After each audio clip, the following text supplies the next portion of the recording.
This is the regular board meetings of August 14, 2025. It is now 4:05. We'll begin roll call. President Toe, Present. Vice President Lay, Here. Clerk Chavez, Here. Member Herrera, Here. Member Cortese. Here. All right. Since there's no member of the public in the audience, the board will now recess to close sessions.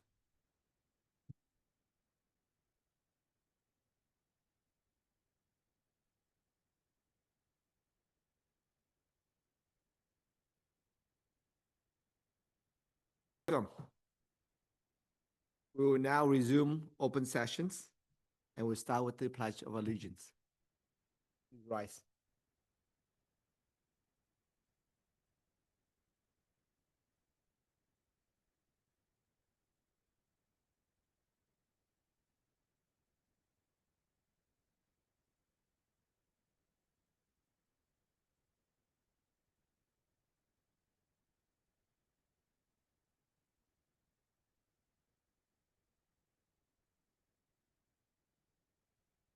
Thank you, and my apology for being late, or board to return late.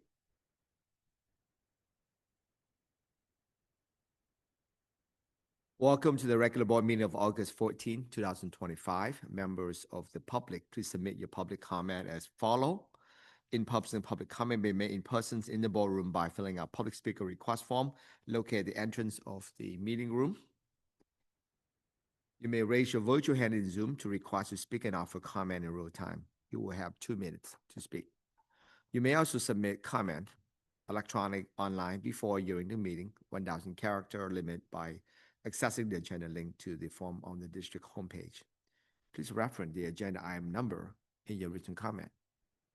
Please note, regulars and special meetings of the Board of Trustees and Board study sessions are streamed live on meeting night and are also available for viewing the day after the meeting by accessing district YouTube channel listed on the district webpage at www.esuhsd.org under the quick links sections. The board is not able to respond to items that are not on the agenda or any personnel issues. Your comment will be read into the record and will be directed to the superintendent and all the appropriate staff member for response. Interpretation of this meeting in Spanish and Vietnamese can be heard by accessing the link and following the instructions shown on the agenda and the district website.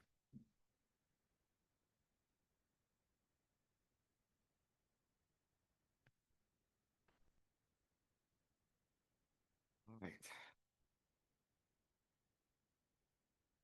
Adoption of the agenda 501. The superintendent and a board member may request the item be removed from the agenda for considerations and or carried to future board meeting for considerations and or actions.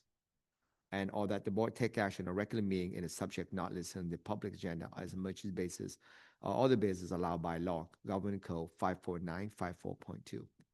No request from administration. And hearing none, seeing none from my colleagues, item number 6.0, there is no item on kind of under board special recognitions. However, we now go to 701. Student board liaison would like to hear from Aden Lay, student governing board representative, and welcome back. Hello, everyone. I hope you're having a great night. So this Monday, we had our first student governing board meeting of the year, which was really fun. And there we talked about what it entails to be a member of SGB and introduced new positions that members could run for.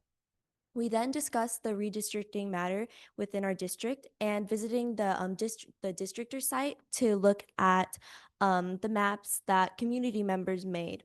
In the future meetings, we hope to plan a leadership training, talk about allergens within school lunch, and invite guest speakers to present to SGB. And throughout the entire year, we aim to empower student voice and minds by getting them involved within the district. Thank you.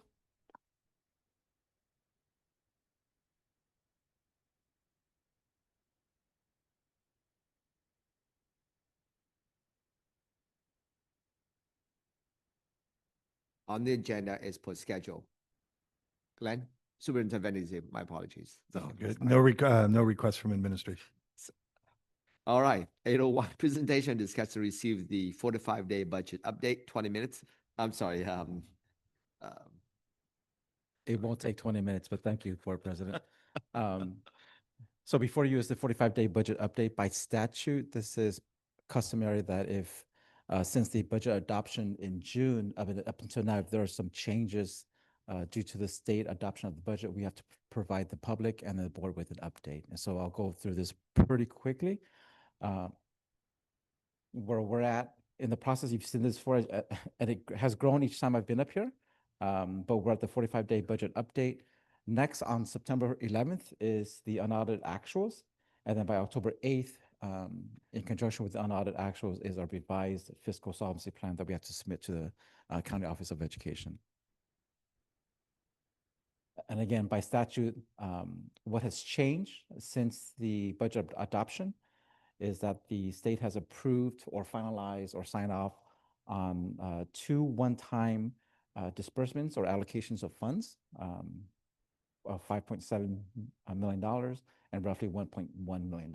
Again, one time only. What does this mean for Eastside? It does mean an additional total funding of approximately $6.8 million in our budget. It does improve our projected ending fund balance. However, it does not resolve our budget deficit. It does not eliminate the need to reduce expenses and increase revenue to balance the budget. And it does not absolve Eastside from having to submit a solvency plan by October 8th. So it helps a little, but not enough.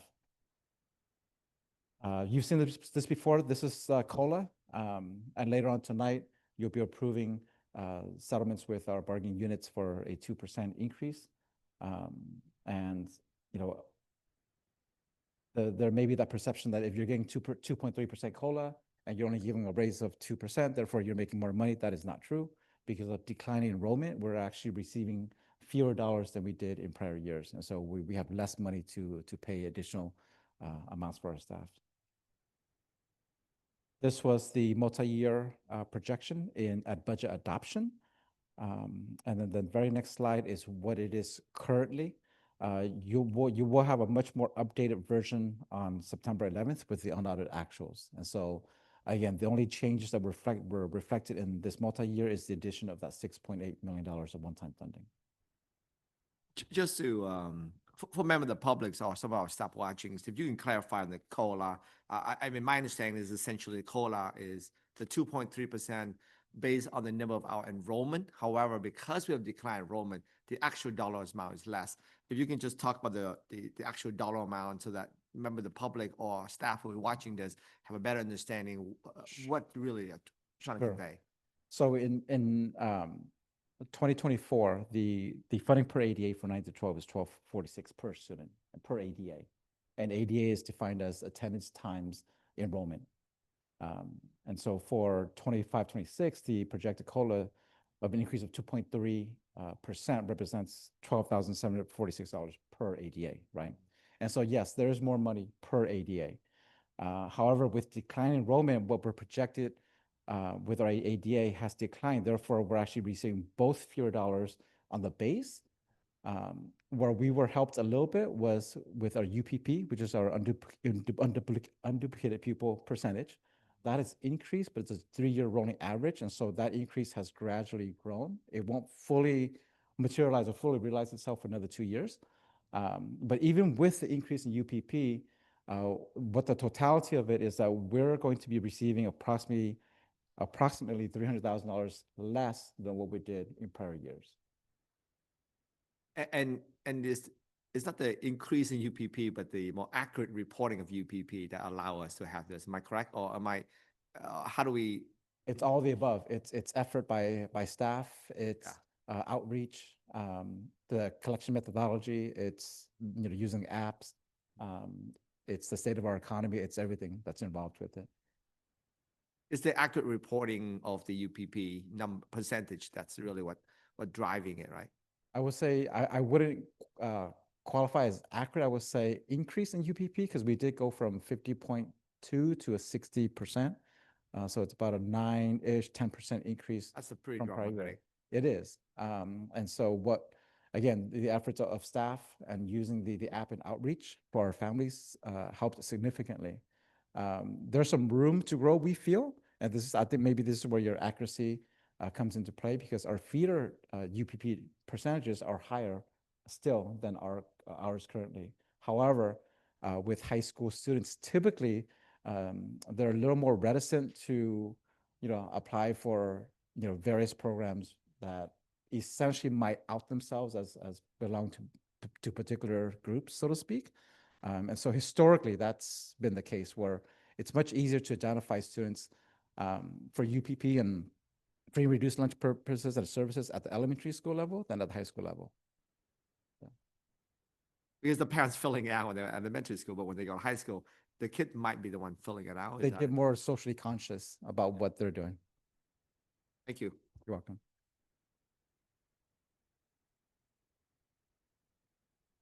Any additional question or comment for Mr. Huyn? Thank you. All right, hearing none, seeing none, I would like to 8.02 discussion and action regarding Escuela Popular, Accelerate Family Learning Revised Charter Petitions. Thank you.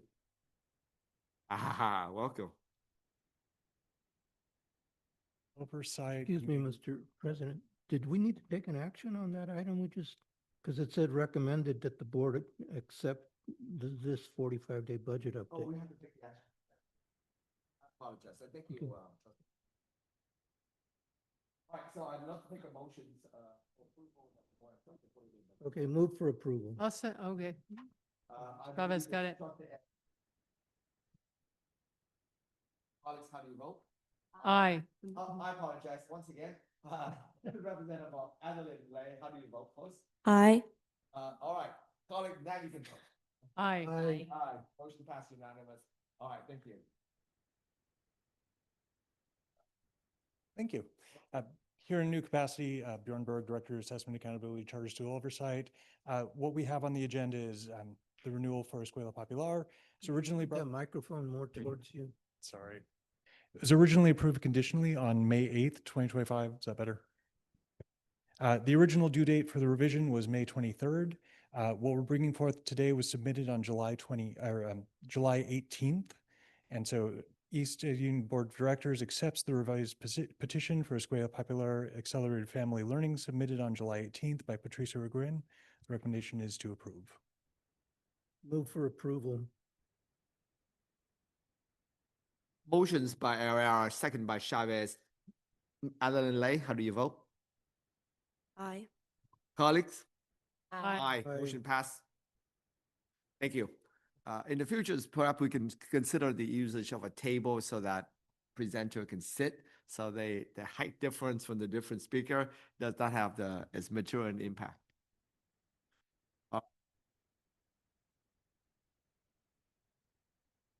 9:01, hold public hearing at approximately 6:15. I'm going to change that to 7:16. Disclosure of major provision of proposed tentative agreement for 2025, 2026 contract reopeners with Eastside Teachers Association /CTA NEA per AB 1200. Government Code Sections 3547.5. Discussions and or actions.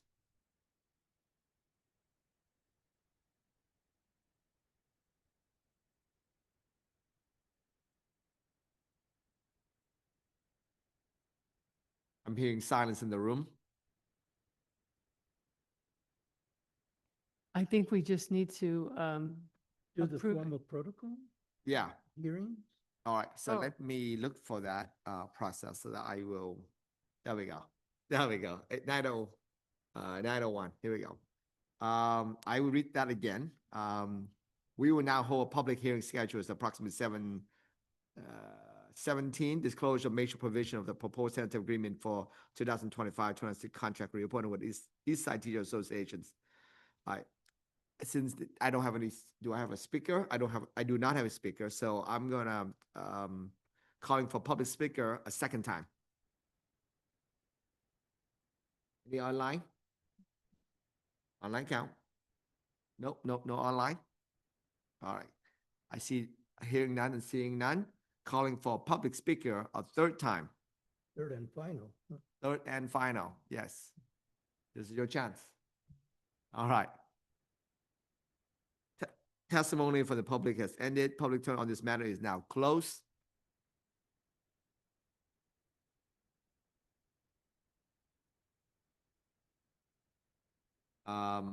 There is a recommended actions. Well, the we board- didn't have, we receive any comments, so there's. Yeah. So I guess you move on to 9.06. So we've held the hearing. Now we go to 9:02 to take action. Yep. That's right. All right. But there were no action. There's no action. comments We just moved to accept. 9:02. Well, we accept the action then, right? Okay.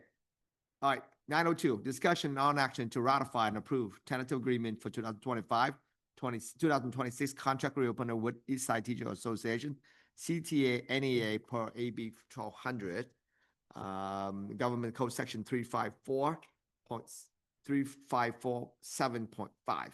All right, I'll move to approve. Moved.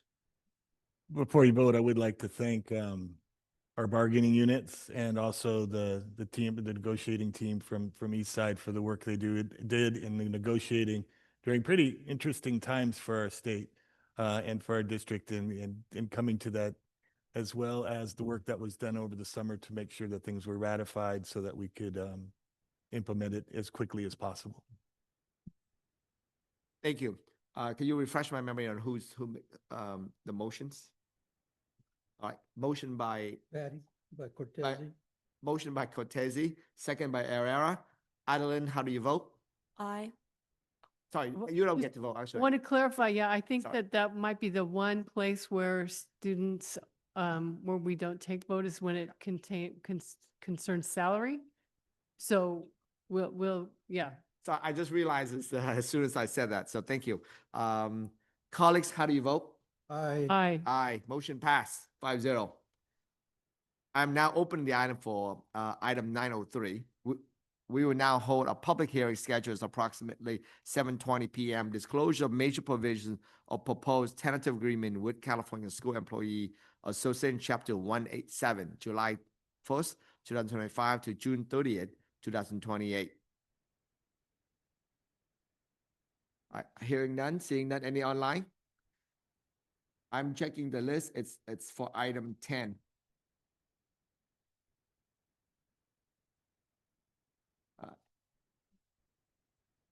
Nope, it's item 10. So, hearing none, seeing none. Calling for public speaker a second time.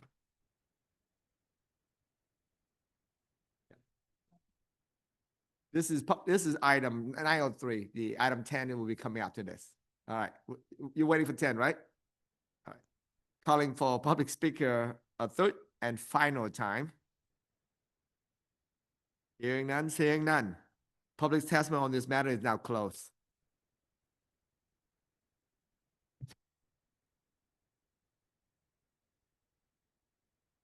Going to 904, discussion on action to ratify and approve tentative agreement with California School Employee Association, Chapter 187, July 1st, 2025 to June 30th, 2028 per AB 1200, Government Code Sections 3547.5. All right, now I need motions. For approval. I'm going to take it from Trustee Lay, Yes. second from Trustee Herrera. Colleagues, how do you vote? Aye. Aye. Motion passed 5-0. Thank you very much. I know Superintendent would like to say a few words. Want to thank CSCA and again, the bargaining unit team for getting to this agreement and getting everything ratified over the summer was probably not an easy task. So thank you very much for getting that done so we can make this implement this as quickly as possible. All right. This is when I get to the public comment. Let me read some of the rule first. 10:01, member of the public may address the board on any subject not on tonight's agenda. However, provision of the Brown Act Governing Code sections 54954.2A and 549.4.3 preclude any actions as an unagendized item. No response is required from the board of all district staff and no action can be taken. However, the board may instruct the superintendent to agendize the item for future meeting. Any person may address the board on any item on the meeting agenda. Person wishing to address the board may participate and comment as follow. In-person public comment may be made in person in the meeting room by filling out a public speaker request form at the room entrance. When your name is called, please come to the podium and state your name for the record. You may also raise your virtual hand in Zoom to request to speak and offer comment in real time. You will have 2 minutes to speak. Person may also fill out a speaker request form via online submissions. Comments should be limited to no more than 1,000 character in length. Please reference in your submission the agenda item number for your comment. Your comment will be read out loud as part of the public meeting. All right, I have two of these forms in my hand, and then I will ask for the online comment afterward. I have Amy Parada. You come up, please. We will see if we can pop up a 2 minutes online timer, if that's possible. If Doing not, it a little bit differently with Okay. this new, format. so we have a new format. So the timer's actually for today gonna appear probably right here on the screen with the 2 minutes.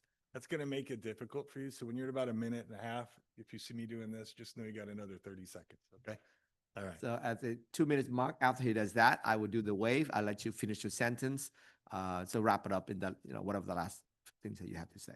Okay?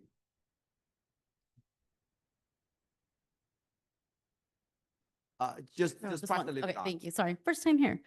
Okay. Good evening, President Doe, trustees, and Superintendent Vander Zee. My name is Amy Parada, and I'm here on behalf of the Public Schools of KIPP Northern California.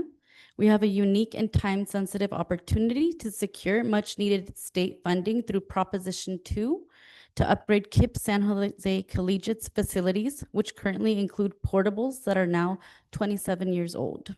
A portion of Prop 2 funds is earmarked specifically for charter schools located in district-owned facilities. This means that many of our KIPP schools, including KIPP San Jose Collegiate, are eligible to apply. The best part is that the funding would allow us to make significant repairs and improvements to these portables without the district having to spend any of its own funds. Since the district owns these buildings, this is a unique opportunity to address longstanding facility issues at no cost, benefiting both the district and the students that we serve. To move forward, we would need to enter into an agreement with the district by October 15th of 2025. We hope to work with you to bring these valuable resources into our community. We truly value your partnership with the district and believe this is a great example of how we can work together to improve learning environments for our students. Finally, I'd also like to extend an open invitation for each of the trustees to visit our KIPP Navigate campus located at Mount Pleasant ahead of our renewal hearings that are happening this November, so that you can first see the students and the amazing work that's happening every single day. And this is happening, and we'd also like to thank Philip and Bajorn for visiting the campus recently. Thank you all for your time and your commitment to our community.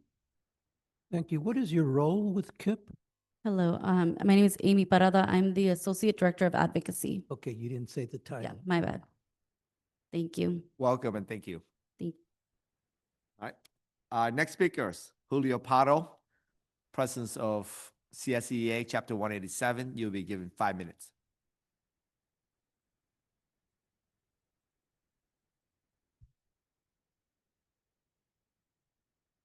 Julio Pardo, President, Chapter 187, CSCA, Eastwood Hills. First of all, I'd like to welcome everyone back to the beginning of the school year. It has been pretty easy so far at my school. I don't know about the rest of them. Anyway, yeah, we really pushed to get that, what we need to do so we can get the contract ratified tonight. So one person I'd like to thank is Ms. Davis. I mean, we had I'll admit there were some contentious moments on both sides, but with her leadership and with the leadership of my chief negotiator, Patricia Alarcon, we were able to get through it. The one thing I would like to point out is that this is going to be another tough year for all of us. I am hoping that the district can find ways to save money so that we don't have to have as many people released as has been projected for the future. I'm also hoping that this extra money we get from the parcel tax will help keep more of our own people. Because when we read that thing, it did say it's to try to keep the talent that we already have and to give them a satisfactory wage. So that part maybe not, but at least it's keep the people that we have currently. And one last thing on behalf of the fact that I'm a proud Falcon, the fastest bird in the world. I'd like to finally ask that one more time, if we can get a flagpole at Andrew Hill that we've been waiting for ever since we had our student union built. Because the flag we have right now is all the way in the back of the school, which you can't see. It would be nice to have it in the front of the school. Thank you.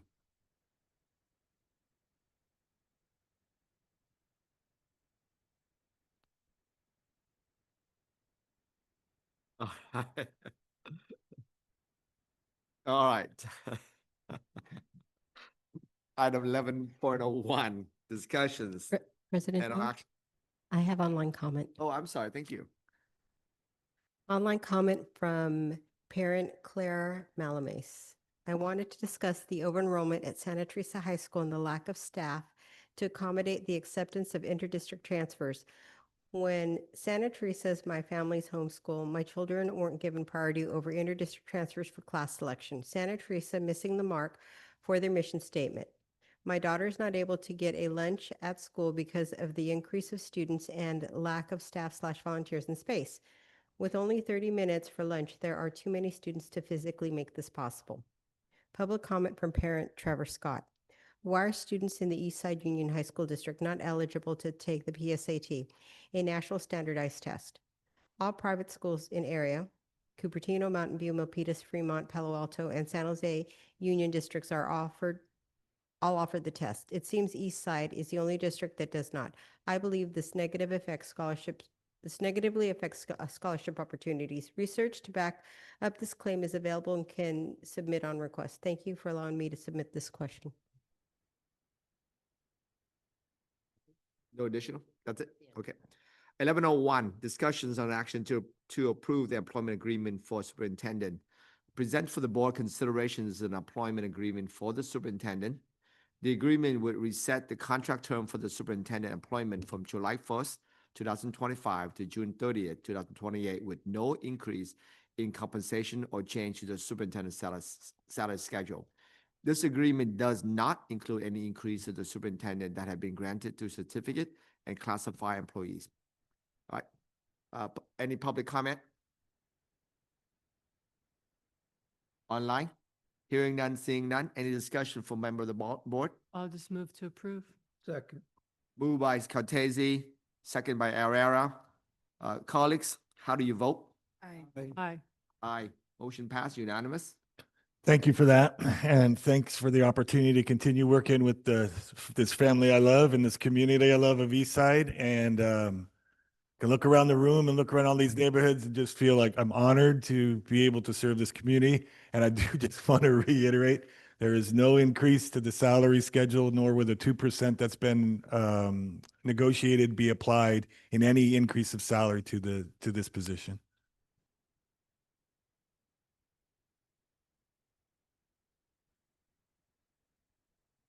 (1102) Update discussions action regarding transition to by district area elections. Set one or more additional public hearing to receive public input regarding the composition of the district to be established by the board and set date for final public hearing and meeting for final board actions. Okay, so the recommend at their last public hearing, there was a request. Let me back up even further. Earlier last year, there was a demand on the district to move into trustee area voting areas, a legal demand. And we had the chance to fight that or to say, let's do it. In the name of increased local participation, this board voted to accept that process. That process is by law a 90-day process between when you start and when you take action on the boundary zones themselves. We went to the person who issued the firm that issued the demand and said, we're a massive district. We're larger than most cities in terms that go through this process. 90 days is not enough. We're asking for an extension to 180 days. That was granted to us. So from the time of our response, we had 180 days. That time ends on October 5th, right? So we have to have this entire process completed by then. What also was part of the process is that you have to hold 5 public hearings. 2 public hearings that just kind of outline the process, 2 that talks about map making and looking at different maps that are suggested, and then a 5th one to take action. The other part of this process is that the public has the opportunity to create maps that are in compliance with the Civil Rights Voting Act. People have submitted maps. I assume more maps will be submitted. Eventually, what will happen though is that maps that have been vetted as meeting the demands of the Civil Rights Voting Act will be brought ultimately to this body on, currently it's slated for September 25th for this board to take action on which is the preferred map that we then submit to the county.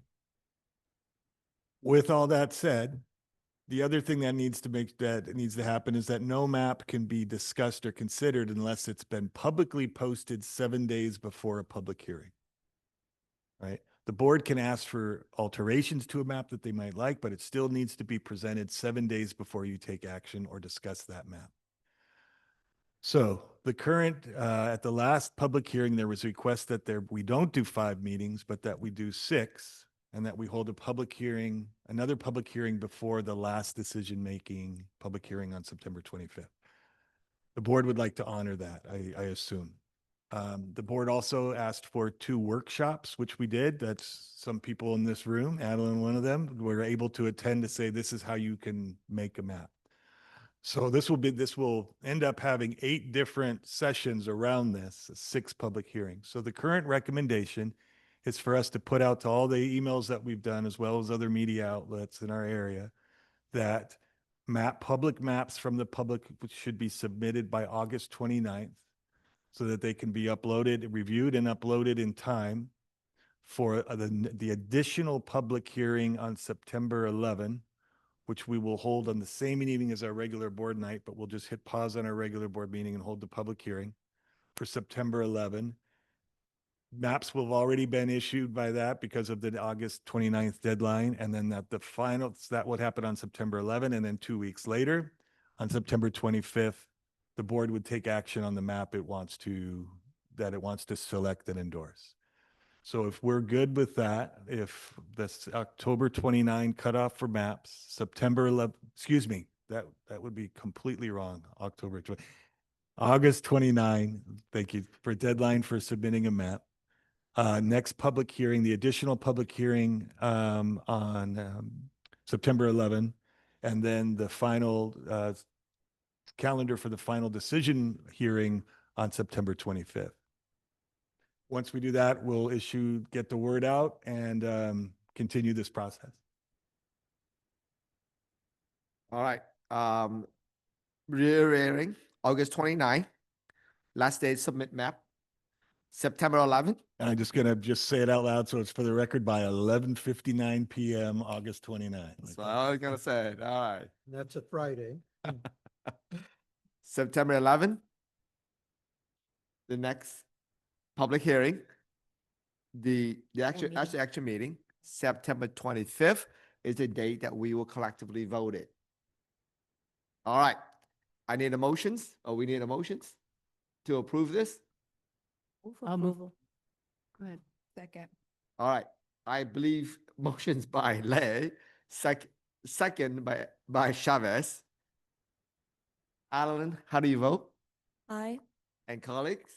Aye. Aye. Motion passed, 5-0. All right. Can I make Please. little bit comments on, and I think that administrator as well as superintendent will reach out to some more additional ethnic community as group or media to let them know about the deadline, so we will not cut any surprise. So I think that's my recommendation. Yes, we'll continue to inform the groups that we have, and we'll do a kind of another circle around to make sure that all the members of our community are informed. All right, thank you. 1201, presentation and discussion regarding ESUHSD Charter School Overview and Update for 2025 to 26. All right, so you've got the very, I don't want to say the hardest working duo in show business, but it's coming close, right? Like this, the 2 people in front of you presenting today will have quite a year this year, in that we have, as a district, we authorize 9 charter schools in our district. Means we run ours and then we oversee. It doesn't mean we do the administration and management of those sites, but in our role of authorizer, we have to review their fiscal governance, certification, all the health of it, progress towards meeting goals, establishing new goals. It's a time-intensive process. I don't think there's an area of the district that doesn't have to send somebody to get there, to learn learn about the renewal process, take place in it, and make their recommendations. So the 2 people in front of you tonight are here tonight, not for you to take action, not to make any recommendation, but just simply for you as board members to be, and for the listening public to be aware of what the process is. Because remember, we had a 5-year hiatus, and then COVID hit, and so these schools were given a 2-year extension on that. So these renewals are coming fast, they're coming now, and it's been a while since we've all been in this. So tonight is for information only, and you'll see kind of who's up, what the process is when, and then as we go through this year, we'll do it. But please, before we start, is to do a ton of work behind the scenes in working with our schools. And what I love that our charter schools say to us is like our interactions are positive and helpful. And so I want to thank you for that, but also that we're serious in our role as authorizers. And when a school comes to us and says, we'd like you to authorize our school, and then we are duty bound to make sure that each of our schools is implementing the petition that they themselves wrote, right? Not us, but they, and are abiding by the other ed code and rules that govern education in our state. All right. Sorry, that probably was longer than your presentation, but I do want to thank you both for the work that you have been doing and you're going to continue to do in a year that has truly 5 renewals. I introduced myself earlier, but Hello again. It's great to see all of you. I'm Philip, the coordinator of Charter School Oversight. so tonight we're going basic overview. I'm learning charters, having just stepped into this role, and so this has been great. I'm working with an amazing team. And I actually don't say this for myself because I Sorry. can't hear you. Always The forget. microphones help in a large room. I always forget. I apologize. It's okay. So basic areas for the presentation night will be the ed code definitions, what's in our portfolio, what the overview of this year is going to be, and then what goes into an actual charter renewal. So we've got 3 basic things that we have to do. The charter oversight is superintendent designee shall identify at least 1 staff member to serve as a contact for the charter authorized by the board. Superintendent or designee shall visit each charter school at least annually and may inspect or observe any part of the charter school at any time. And superintendent or designee charter school contact shall attend meetings of the charter school governing body whenever possible, rather in person or virtually, and shall periodically meet with representatives of the charter school. We do well above. We go out, we want to help our chartered neighbors and friends and make sure they're supporting our community. So those are the 3 obligations, but we do a lot more. As you'll see, we have a huge team when we go out and visit. We do a full audit. We know these schools incredibly well. It's charter oversight. We have representatives from HR, finance, attendance, facilities, special ed. All of our subject area coordinators go out. We see what's going on in these schools. We do a full assessment. We've got rubrics that we go through. It's an intense process. I liken it to a WASC visit for our comprehensive schools, but it's the district doing this. So then in our actual portfolio, currently we have 9 charter schools. We have 2 dashboard alternative schools. Those are schools where it's more transient populations, continuation schools. They have to be at 70% of the population fits within that. So the normal metrics don't necessarily apply. Approximately 3,500 students across all of them, ages 4 through 27. We have 4 charter schools that are co-located on our schools coming from Independence. We had 2 there, previously 3. Types, we have dual language, job training, college and career preparatory, serving all sorts of demographics throughout our East Side community. So we've also had quite a few for a long time, starting in 2001, LCPA, And the last one to join us was Alpha Syndia Vita High School. So a lot of schools in our portfolio. Looking at the demographics across all of the schools, average about 400 students in the schools, but differs based on the school, serving East Side community.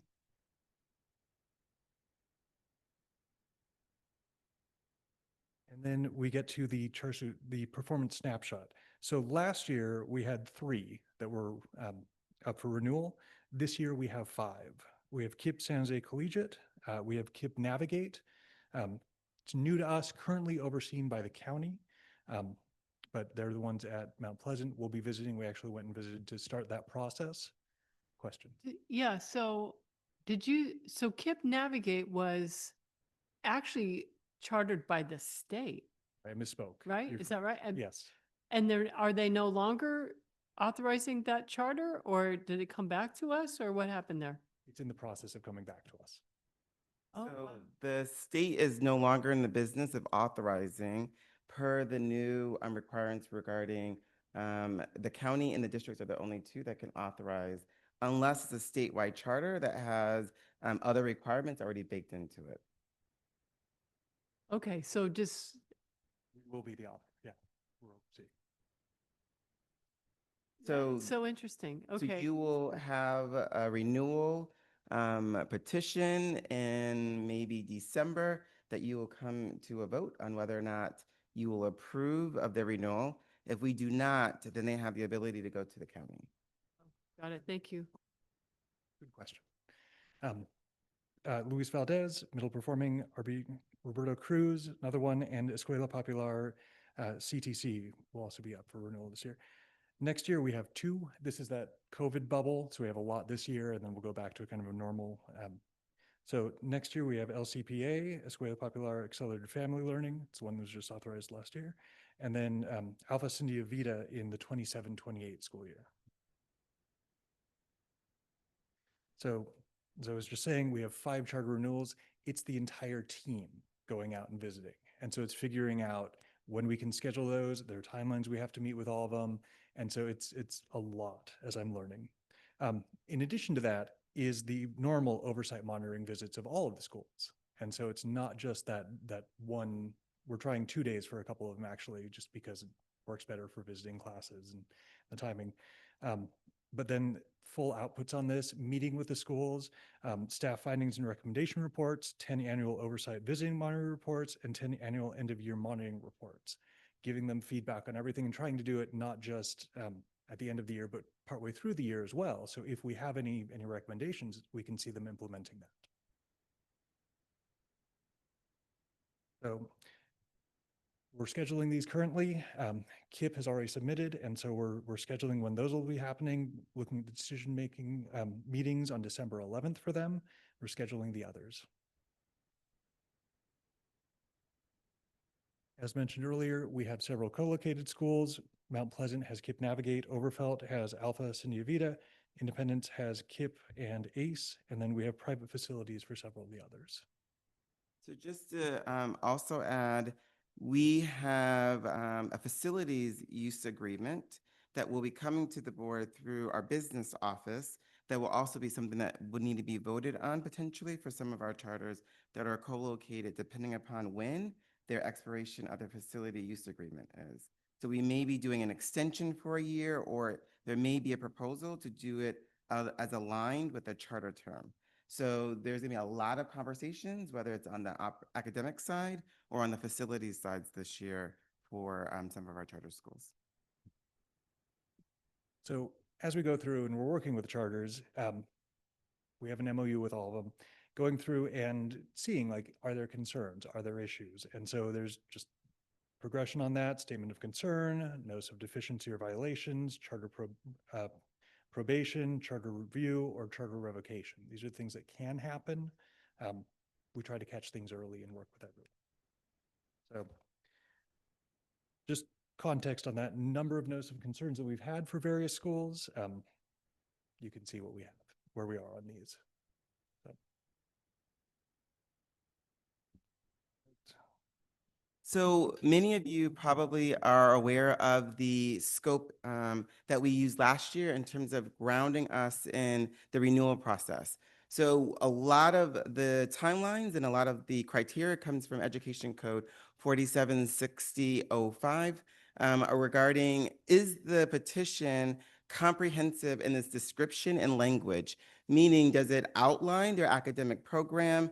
Do they have graduation requirements that parallel the state minimum requirements, or are they UC eligibility requirements? So wanting to make sure that their program is comprehensive in everything that they outline. We want to make sure that when we think about all the other operational aspects of a school, that they're sound, they have the right procedures in place, and that we know that they're going to be utilizing government funding appropriately. When we think about their academic performance, even though we can't, in some categories, hold a charter school performance academically, we can talk to them about what are plans that they're addressing to increase the student achievement. So an example would be, if I'm a DOS school, which we have one school that's coming up, academics alone is not the reason that we can recommend a non-renewal. But if we're looking at a low-performing school, like we talked about last academic school year, academic achievement is at the forefront of why they've been identified as low performance, and we need to recognize in their PIP, do they have a solid plan to improve student outcomes? Because if they do not, then it's an automatic presumptive non-renewal that the board can take. So when we think about this upcoming year, we have one DOS school and we have 4 middle performing schools. So we want to be able to fact check, is their dashboard data representative of any verified data that they're submitting? Meaning any assessments that have been identified by the state as high quality assessments that can annually determine whether a school is making adequate progress. Does that make sense to then continue to renew them because they have a synchronicity between their benchmark data and the CAS data? Quick question. So I know we heard and approved we renewed the charter for Sales Lake Conservation Corps, which is one of our DOS schools. Correct. Which one is the other one? It's Escuela Popular, Center for Careers and Training. So they have That's the adult adult school. program. Okay. So that's the only one of our 9 charter schools that cater explicitly to adults. San Jose starts with high school students who were not successful, Right. but they don't go up until 27. Escuela does. Sales Lake goes up to 24 No. though. Yes. Yes. But Yeah. not Got it. 27. Okay. Thank you. Conservation Corps. So here's just the timeline graphic that we've utilized last year, where once we get the petition on day 1, the clock has started, and we have until 90 days, ideally, to go through the process. When we need an extension, that gives us an additional 30 days. So an example would be if we have 4 charters that we have to review and we have holidays, there may be a request from the district to 1 or more of those charter petitions to have an extension that will give us additional 30 days to conduct the review and to post the findings. So when we look at the renewal, this is sort of like the 9 generic. I want to just emphasize generic. Sometimes we have more meetings in between one of these items, but this is sort of how we've outlined the flow to ensure that we get a petition in the timeline of 90 days, that one that we can bring forward to you so that you can vote on. So it starts with the idea of a pre-meeting. So we do that the prior year. So each one of our charters that you will see this year, we've met with them and their entire team to talk about the process, to talk about timelines, and to identify what are areas of best practices that they can incorporate in their charter petition that reduces the feedback that we have to give around making corrections in their petition. So there is at least 8 times where we engage the charter school before it comes here to be approved, right? Is that At minimum, Yeah, at lea- correct. Yeah, yeah. Yeah. Okay. So we do, like this year, we've already done a pre-reading of 2 charter schools, elements A and B, and their executive summary, because that was an area of greatest feedback last year. So our hope is we can reduce the amount of time that we're spending this year and giving intensive feedback, because we've already done a pre-screening of 2 of the 5 in the summer. Okay. Where would that fall there? So that would be after the pre-meeting and before the matrix review. Oh, so that's an So example of the extra. that's the example of the extra. Okay, that's Yeah. helpful. Thank you. And so it goes through in terms of the different reads that we have internally with our teams. And then it ends on the feedback that we give. So even though they submit after the public hearing, we meet with them again to say, now these are the formal corrections that our entire team has identified. And that usually last year was about 5 to 9 pages worth of citations that could be from grammatical errors to content to law feedback around that you needed to provide an updated to meet the law that has now changed. When we meet in front of you, if there are substantial changes, we then approve with conditional guidelines. And that's what that sort of clause is. We conditionally approve you based upon your agreement to make the changes that are set forth. If they do not make the changes, then we continue to work with them like we did this summer to ensure that the final petition that comes before you is meeting all of the basic elements as outlined by Ed Code. The area of how do we know if a school is academically performing? Well, these are 3 areas that could be utilized, and one of them is going to be sunsetting soon. So the first one is our dashboard. The dashboard is the same as traditional public schools, where the state takes all of their assessments and they create a platform that you can see where you are in comparison to the state, where you are in comparison to the standard expected performance for your grade level. The state creates what we call a matrix that identifies high tier, middle tier, and low tier. And that tier system determines how long your charter renewal term can be. So the low tier is 2 years, middle tier is 5 years, and the high tier can be from 5 to 7 years. Verified data up until the summer for low performing charters was required by law. So the state had a committee identify about 12 assessments that they met the mark for annual yearly progress. So if I'm student A in 7th grade and I'm scoring at a number called 50, what is the expected growth that I'm supposed to demonstrate? That comes from the assessment, and then they need to report out at the ending of the year, did I, as a 7th grader, meet that prospective growth target?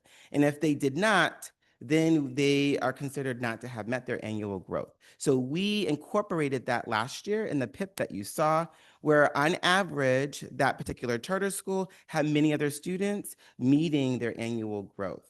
So even though on the dashboard they were low performing, they showed instructionally they are moving students, just not fast enough to yet catch up to the grade level expectation on the dashboard. For our middle tier schools, which we have 4 of them coming to us, the sunset of that will be this December. So we are in an interesting, unique situation where the law that requires them to report before you where they are at with their verified data is not going to be required in January. So an example would be if we deny a charter school and they appeal to the county, they may have a different now expectation around reviewing that charter petition because they are no longer required to report out and show that they're making annual progress for their students. So the law may change, as you all know, things happen, but as of right now, verified data requirement by Ed Code is going to be sunsetting However, we could, as an authorizing agent, say we are still requiring and expecting our charter schools to utilize verified data, and that would be through our MOU process, if that's something that we're interested in exploring. The third area is our regular dashboard alternative school status, which means by ed code, we are not to look at their academic performance because they already have identified a highly risk subgroup of students. So there's agreed upon measures of performance that we've identified and agreed to that will be what we use to then talk about, are they serving their students in their communities, and are they meeting the targets that they set out during their last charter petition?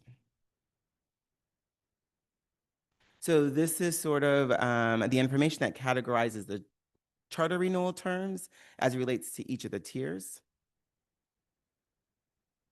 And then we talked about what does it mean if we want to deny a charter school their petition. So there's a lot of fact findings that we would need to be able to provide, right? The first bullet is we need to be able to articulate that they are failing to make or made significant progress towards meeting standards that provide a benefit to the school's students. Or we need to be able to identify that closure of the charter school is in the best interest of students. That one has a high burden to actually prove, where the first one can be looking at academic progress. It could be looking at any of the letters of concerns that we've sent over the time and their ability to make adjustments to then address those concerns. And then the last one is we would focus more on the academic performance in this indicator because this is the largest bubble in the tiered system.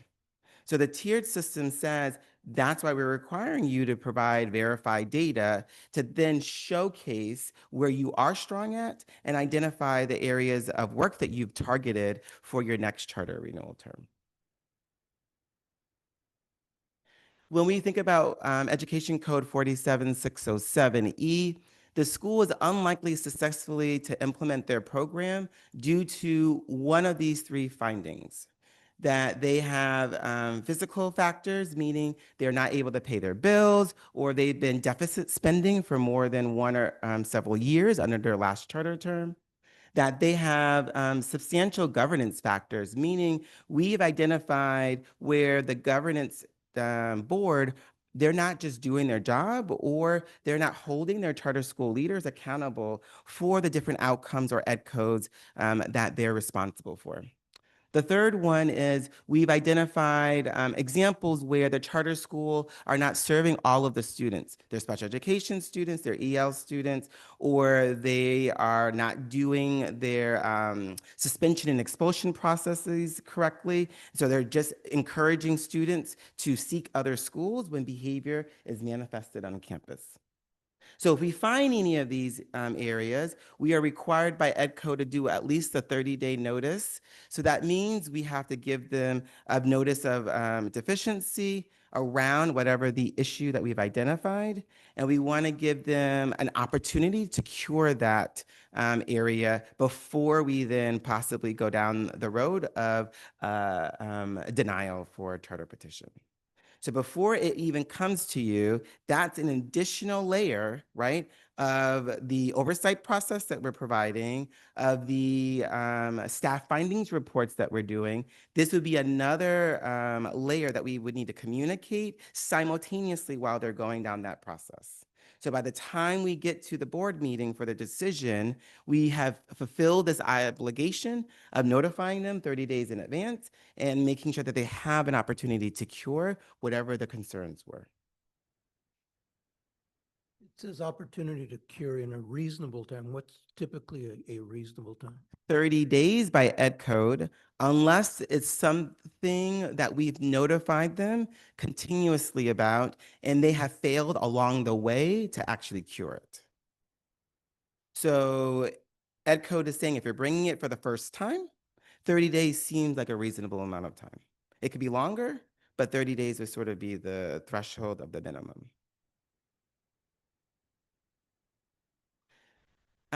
When we are looking at a consideration for renewal, we wanted to sort of think about what are the data points that is feeding into their system? Enrollment patterns. We may look at discipline problems or patterns that have existed at the community. If they're declining enrollment, that can be an area of concern that could prompt us to respond regarding any concerns. The other area that we are now tracking more diligently is complaints. We've gotten a lot of staff in various contexts and parents who are reaching out to the charter office to be able to say, if you're not aware of, I have a situation where my child has been denied access, or I'm still waiting for my IEP meeting to occur, or I'm working in an environment that may be considered hostile. So how do I respond to that in a way to address the concerns that we have? So we will go through the process that's been identified in the MOU to help the charter school resolve the issue. And if they do not do it in a satisfactory way, then that could lead to a finding that could result into a notice of curing that they would then either complete or don't complete, that could feed into the renewal process. And so these are sort of like the, once again, higher levels of areas in a nutshell that looks at denial. The biggest area that we really want to just emphasize is it should not be a surprise to the charter school. And so Ed Code really tries to bake in multiple opportunities for self-correction on their behalf before it gets to the point where they're in front of all of you and you have to make that difficult decision. And so I just wanted to give you a preview of if we deny a charter school, what happens next? So this slide just sort of talks about the county level that they have a 30-day window. So if we deny on the first of the month, they have 30 days to then create an appeal to the county. The county can decide whether or not to consider new or different material terms of their petition. The county can deny or the county can approve. If the county denies, then the state board only has the power to be able to say there has been a gross oversight in the district's behalf or the county's behalf in their determination of your charter petition renewal. Meaning there could have been bias from both sides, or there could have been an error, quote unquote, of the reasoning that they cited in the denial. So they will then say, we will kick it back to the district and the county to reconsider, because we do feel that the whole picture was not taken into a context. The burden now is at a high threshold. You as a charter school have to prove without a reasonable doubt that you were targeted or that you were treated in a manner that prevented you from getting renewed. Maybe you didn't have time to cure the items that you were presented, or maybe we did not follow the entire process, and therefore that would be considered like an abuse of power in that regard. So the state will not authorize them. The state will just give them a second chance for another look at, whether it's at the county or the district level. I don't know if we've had any cases yet, since this is the first year. Quick question. So if the county approve one of the charters in our district, so that charter school has to move out of our property, or they still gonna stay in our property? So they more than likely will be in our property because facilities goes through Prop 39, which there's a process around how many students are district students versus students that would never report to the district. I believe majority of our charter school has district students, which mean there's a larger number of those students that we still would need to provide housing for, even if they did not go to that charter school in our district. I see. Thank you. These are great questions. So that's the work ahead. Yeah. And by housing, you mean academic? Yes, housing. Yes, right. Got it. Sorry.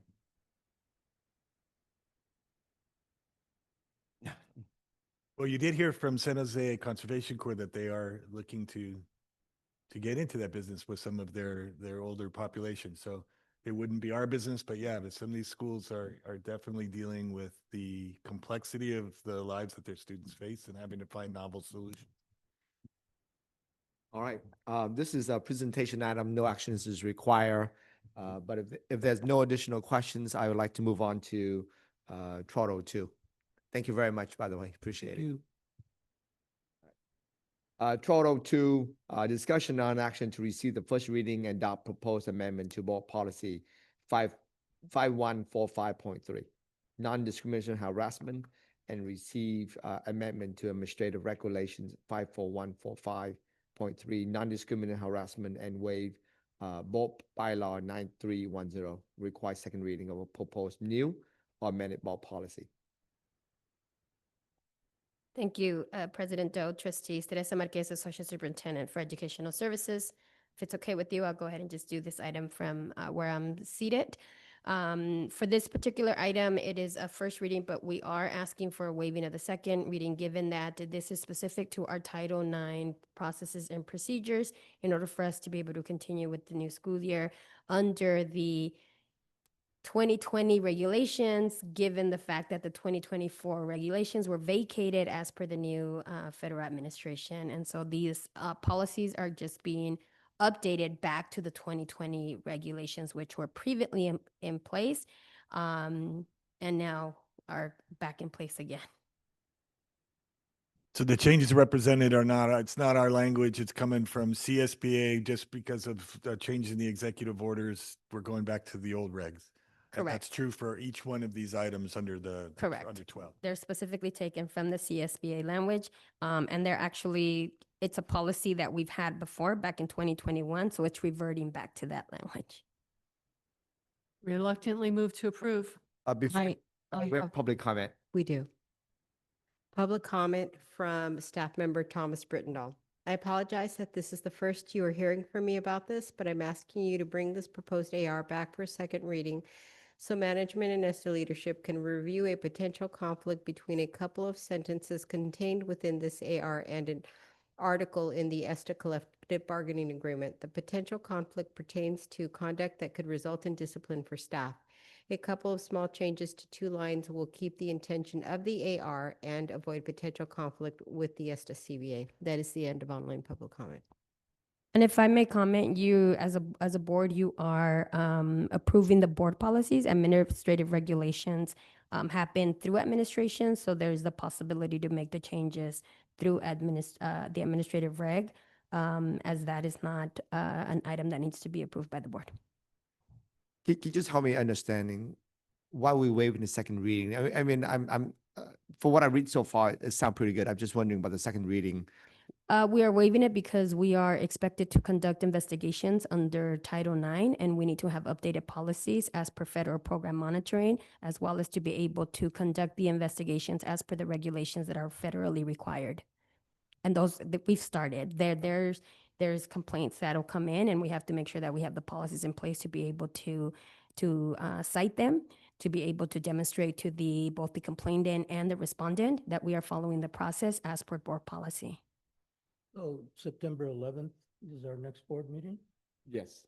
and there's an issue between now and then that action needs to happen before September 11th? Correct. Say that again, where would we be taking action? So so the complaints come in. Right.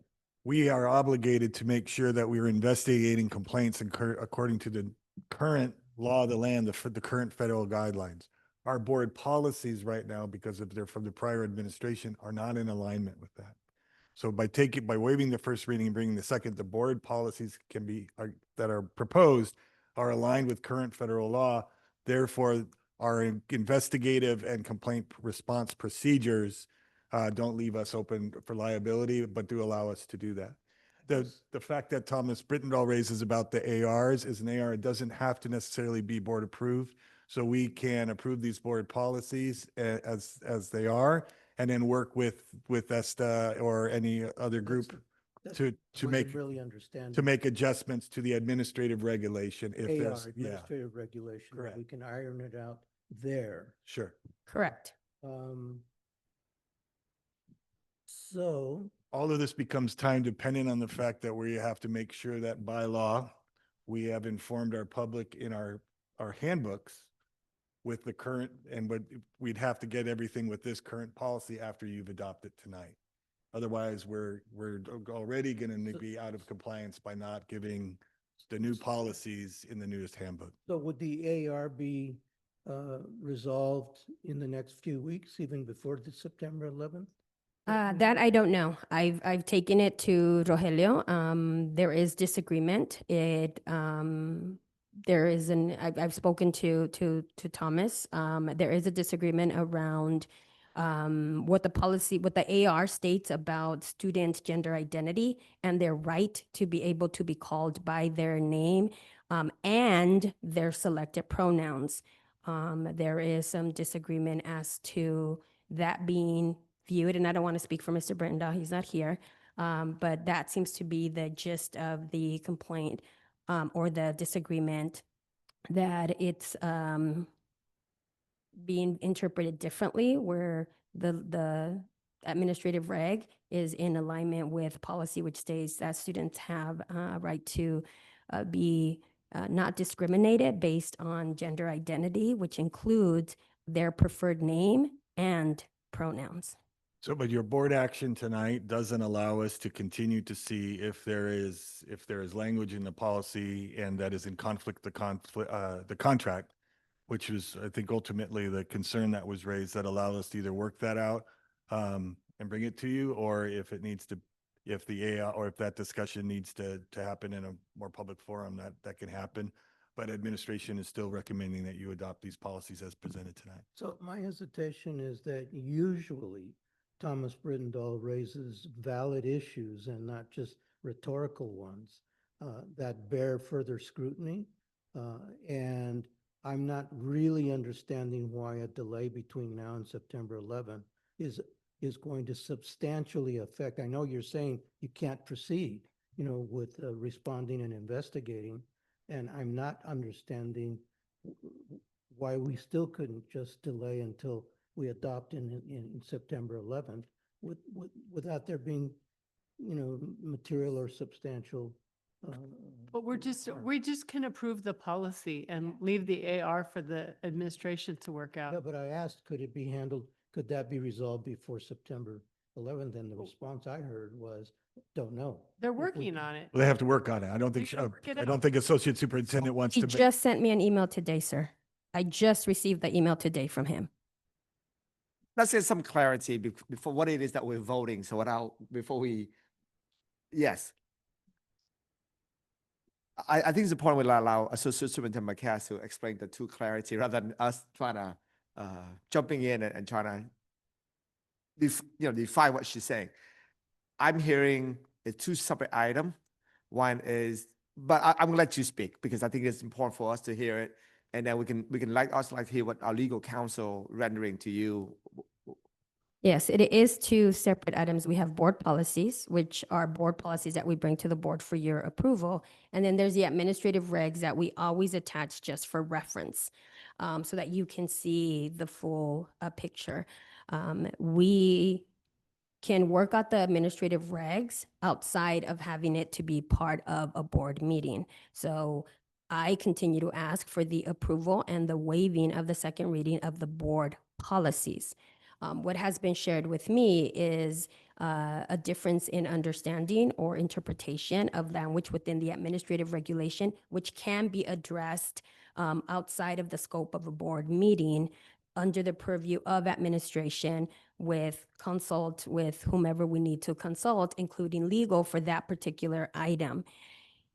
I do not know if we can get it resolved between now and September 11th because I just received the email and the issue was just brought forth to me today.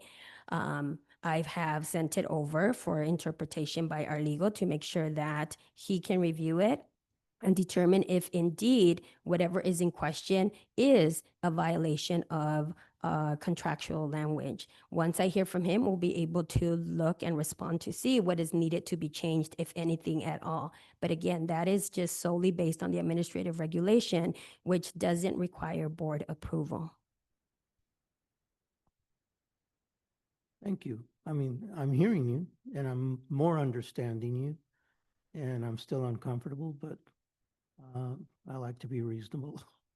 Yeah, and I do too. And respectfully, it gets a little bit frustrating when one person and one person alone continuously can make public comment and derail a process that needs to be followed. I hear you. I am not, at least I'm not questioning because of Mr. Brittendahl comment or not comment, but I think whenever we waive a second reading, I like to have an understanding, and I would want to ask to hear from legal counsel to make sure that we are not in violations of our contractual obligations. I think when we make a policy, especially this board, we have a duty to have a due diligence. So this question is coming from my colleague and myself is simply to have an understanding what it is that we're voting for. You are voting to approve the board policies, And waive the second year.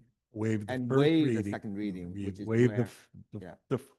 for the policies, so that we can make sure that our current policies, which are not being challenged, and not being raised to being in violation of the contract, that we can get them to be current, so that we can get them published, so to make sure that people, one, have the right to exercise the complaint process, two, that people for whom complaints are filed against know the processes and procedures to defend themselves through the process and receive due process, as well as to make sure that if anything occurs, the district is able to say that our policy is in line with current law. That's what we're asking for vote tonight. The AR, which is currently being questioned as to whether or not is in violation with the contract, allows administration and our bargaining units to sit down and talk that out.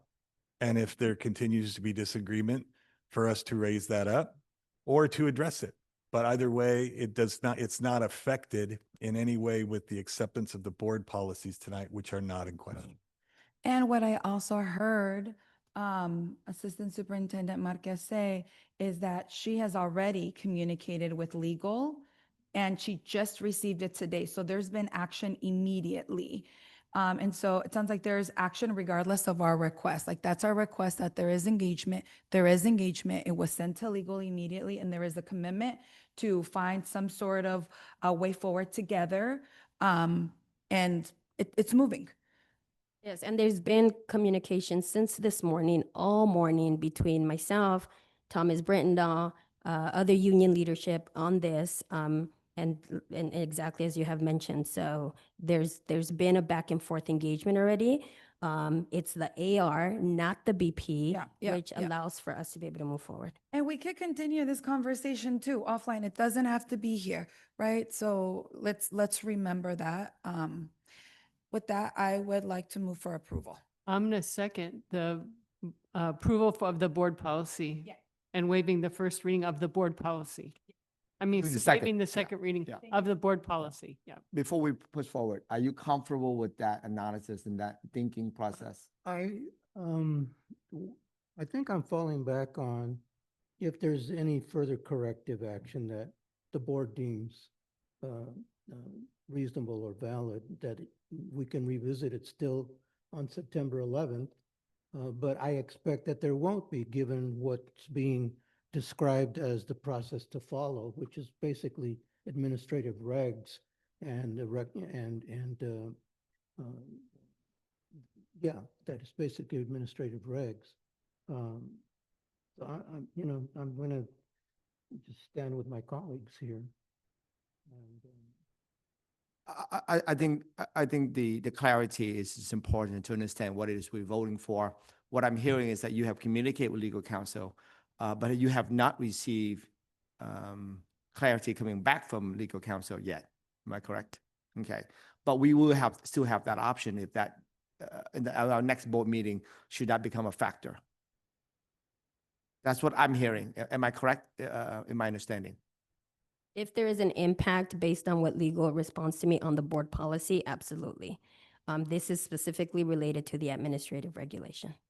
two separate matter. All right. Yeah. Um, And I just want to say publicly that I both understand your frustration, Associate Superintendent Marquez, and that my experience is that when someone like Thomas Brittendahl receives information, when he receives it, that there isn't always a timeline to get out in front of it. And he usually does try to respect other considerations when it, you know, and so I find him to be cooperative in pretty much, you know, consistently. So thank you.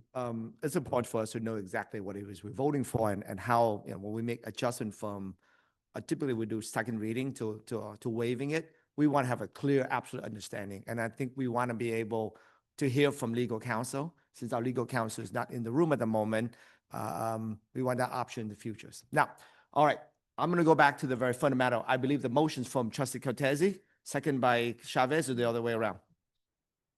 Chavez, motion by Chavez, second by Cortese. Confusing, because I actually moved before we even had any of this That's right. conversation. That's So what I I don't know how thought. you want to do it. All right. All right, motion by Cortese, second by Chavez. Javier, how do you vote? Aye. All right, colleagues, how do you vote? I Aye. Aye, motion passed, unanimous. All right, we can discuss on who make the motion first later. All right. 1203, discussion and no action to receive first reading and adopt proposed amendment to board policy 54145.7 sexual harassment and receive amendment to administrative regulations 54145.7 sexual harassment and 54145.71 Title IX sexual harassment complaint procedures and waive board reading bylaw 9310 requires second reading of proposed new or amended board policy. This is similar to the previous item, given what has been stated in terms of our ability to be able to move forward with our Title IX complaint procedures to not be subjected to procedural errors based on outdated policies. I am asking for a first reading and also for a second reading to be waived and the board policies only to be adopted, given the administrative regulations are purview of the administration leadership. All right.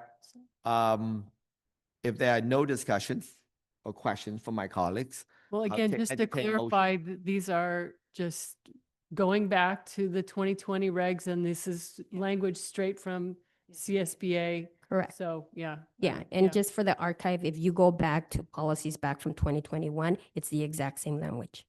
All right. We would like to have motion, please. Approval. Moved by Lay, second by Chavez. Javier, how do you vote? Aye. Colleagues? Aye. Aye, motion passed 5-0. All right.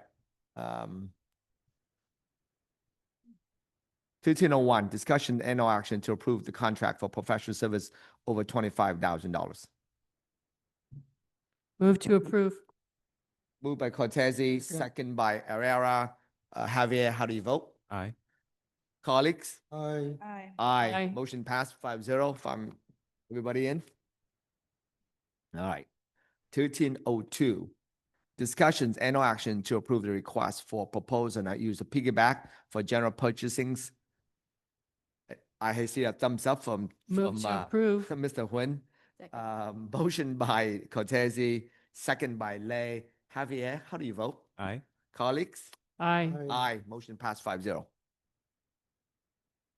1303, discussion and no action to approve contract, general child care and development program. Moved by Lay, second by Herrera. Javier, how do you vote? Aye. Colleagues? Aye. Aye, motion passed 5-0. 1401, discussion and no actions to approve provisional permit request for certificate employees. Move to approve. Okay. No comment by Associate Chairman Davis. Moved by Cortese, second by Herrera. Javier, how do you vote? Aye. Aye, colleagues? Aye. Aye, motion passed 5-0. Aye. 1402, discussion and no action to approve variable term waiver request for certificate employees. move for approval. No comment? Okay. Moved by Herrera, second by Lay. Javier, how do you vote? Aye. Colleagues? Aye. Motion passed 5-0. 1403, Resolution 2025-2601, authorizing certificate employee to teach a single subject class, Educational Code 44263.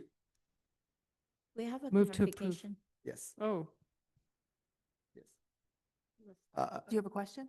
She asked for clarifications of the motions. 14.03 for that resolution authorizing certificate employee to teach a single subject. class. Yes, so Ed Code 44263 allows the board to approve for a teacher, a credentialed teacher who has a single subject credential to teach outside of their credentialed area if they have a certain number of college courses. It's usually like 9 upper division college courses. In this case, this teacher has an English credential. She has a minor in child development, and so she has the required number of courses, and this will allow her to teach a child development class at Overpelt High School. So does that mean that every time that we have a new or existing teachers and they have another credential from another subject, then we have to put in on the resolution to approve it? Yes, so the Ed Code allows the board to do this. You have to renew it every year, but it's something that's allowed under Ed Code. Thank you. I move approval. second. All right, moved by, after a question, moved by Lay. Need a second, please? Second. Second by Cortese. Javier, how do you vote? Aye. Colleagues? Aye. Aye, motion passed 5-0. 1404, discussion and action to approve increase to San Jose Federation of Teachers Local 957 AFT AFL-CIO bargaining unit member. If there's no questions, I'd love to enter. Okay, moved by Herrera, second by Lay. Javier, how do you vote? Aye. Okay, colleagues, how do you vote? Oh, I'm sorry. Yeah, I again, apologize. salary Javier, you again. are not allowed to Yeah. vote on this. My fault, mea culpa. Ignore that, and colleagues, how do you vote, please? Aye. Motion passed 5-0. And if anytime any of my colleagues like to pause, slow down, so get clarifications, please feel free to raise your hand or simply say clarifications, and I will be happy to slow down. 1405, discussions and or actions to approve increase to the district classify and certificate management, senior manager, internal control, and senior manager of the bond program study schedule for unrepresented employees, not including the superintendent and associate superintendent. All right, if there's no questions, I'll take it. If there are questions or requests for clarification, we can. So this is, just to clarify, this is the Me Too for the senior manager of controls and the senior Manager of the bond program. of the bond program. That's Correct. right. Is it Members automatic? of ACES as well. Yeah. Oh, ACES as well. Yes. Okay. Yes. It's the administrators. Yes. Right. But it's for the Me Too for all those groups. Okay. That's I'll correct. move to approve. Excluding those positions that are named. Those positions do not receive the Me Too, will not receive the 2%. I'll second. since So, everybody else Is everybody except for the Except superintendent? the superintendents do So not. that this, Okay. this action does not apply an increase in salary to the superintendent or the associate superintendent. But this was exactly, but it does apply to the senior manager of internal controls and the senior And manager ACE. of the bond program. That's right. Got it. All right. And I moved. All right. Second. Motion by Cortese, second by Herrera. Sorry, I think he beat you by half a second. Javier, I won't not bother you this time. Colleagues, how do you vote? Aye. Aye. Motion passed 5-0. All right. 15. Discussion and action to approve the request bid and proposal award for bond capital projects. So this is typically standard. However, there are unique projects. These are bond projects to manage the district-wide swimming pool upgrades. And then also the district-wide fencing project that was approved by the board prior to us leaving for the summer. All right. Move for approval. Moved by Chavez, second by, Second. okay. I believe Lay, I hand it to Lay, second by Lay. Javier, welcome back. How do you vote? Aye. All right, colleagues.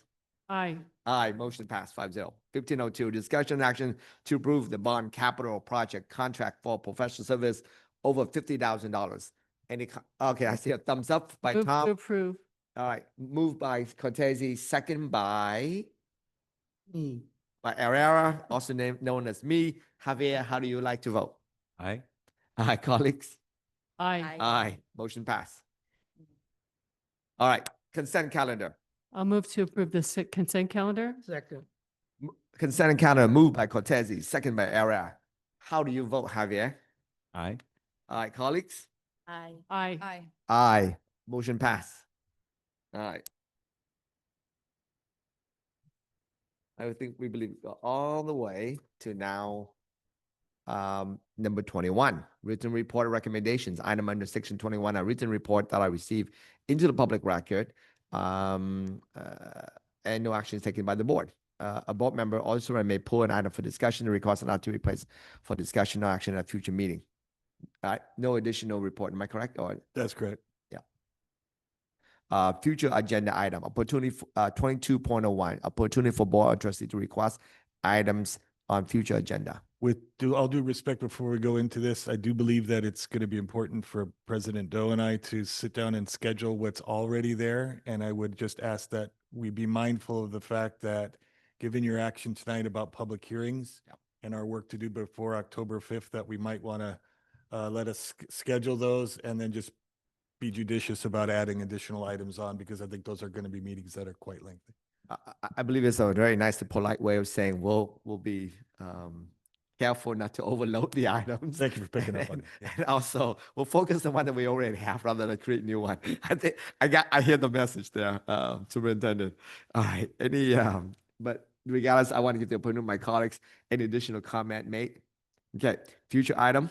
All right. 2203. A quick comment. Ma'am. So for the public, we actually have some kind of a new app that is, has our board agendas. And I'm noticing that future items doesn't actually list anymore.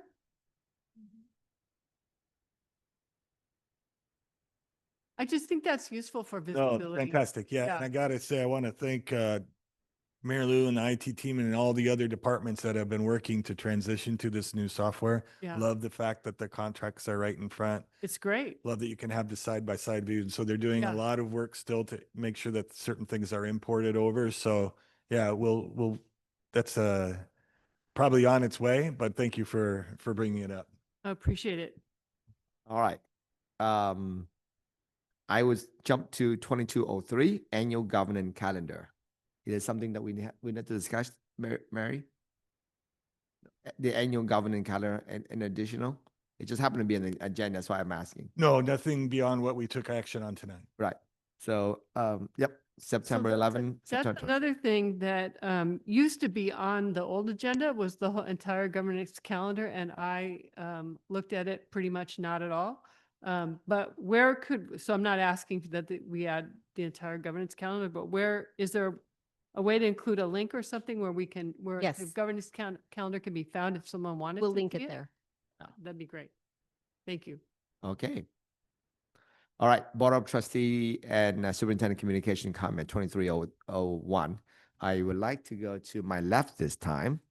Trustee Cortese would like to add something to comment. Just Happy New Year. Welcome back, everybody.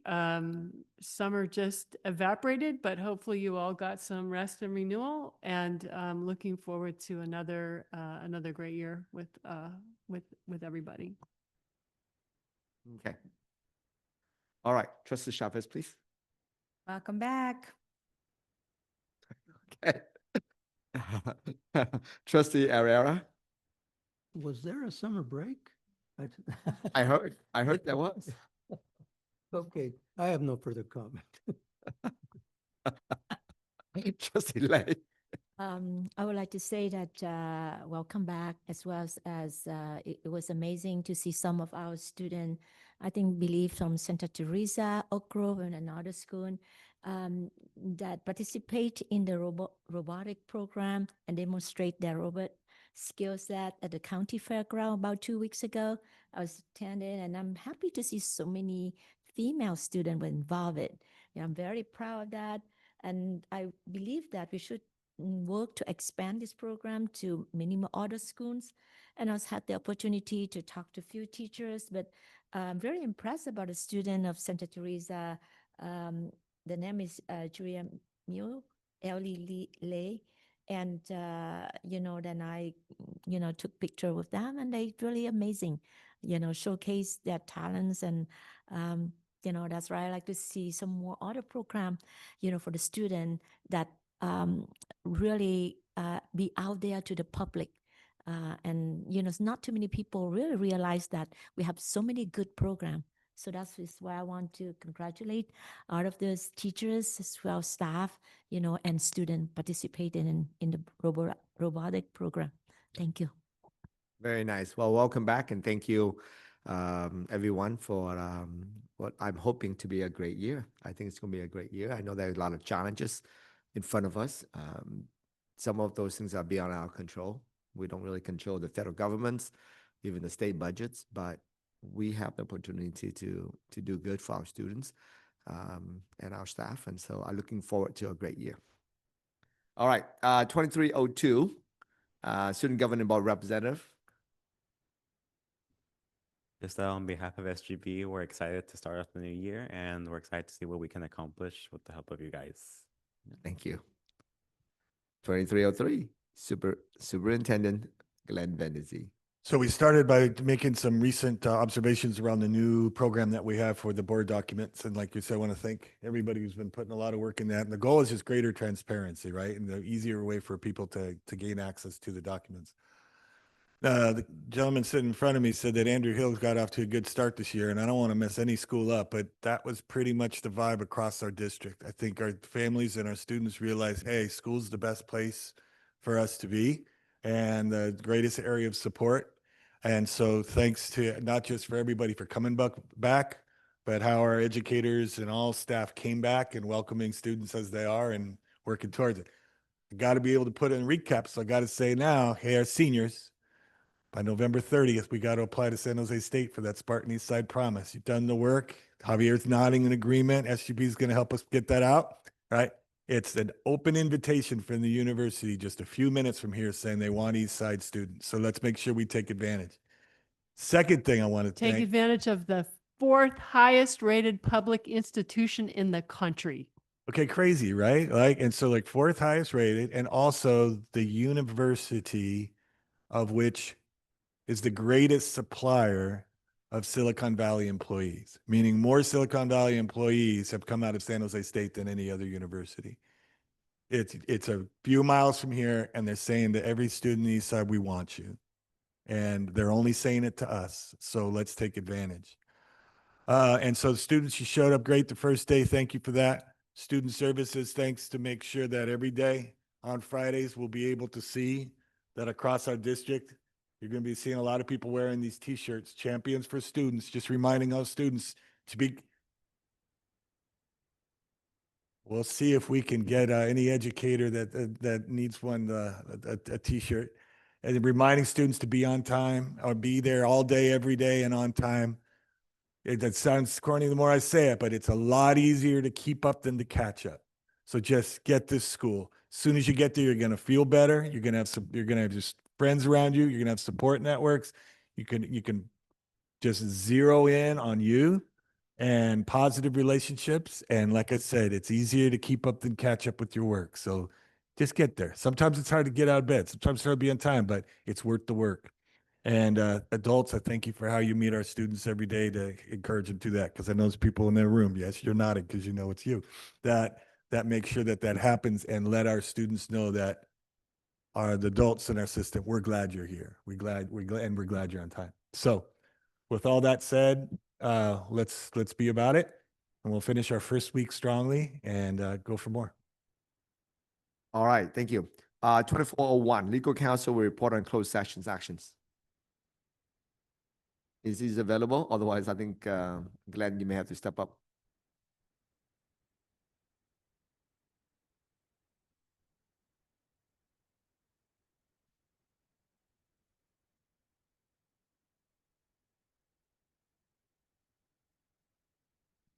All right, closed session item 2.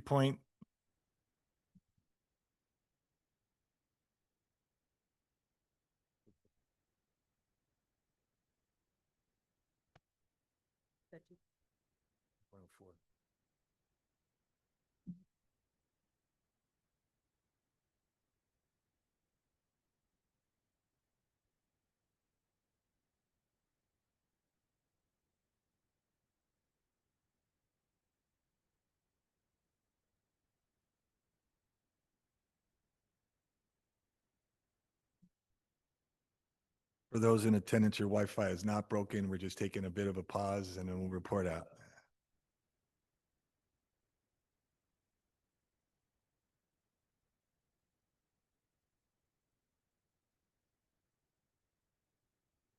I got jokes. Okay, reporting out of closed session 2.04, the board unanimously approved the employment of Donna Utrere, Director of Child Nutrition Services. 2.07, the board unanimously rejected the claim of R. Ismail. There are no further reportable actions. With that in mind, I would now sorry. Thank you very much. With that in mind, on that note, I would now adjourn the meeting at 8:43 p.m. with a gentle tap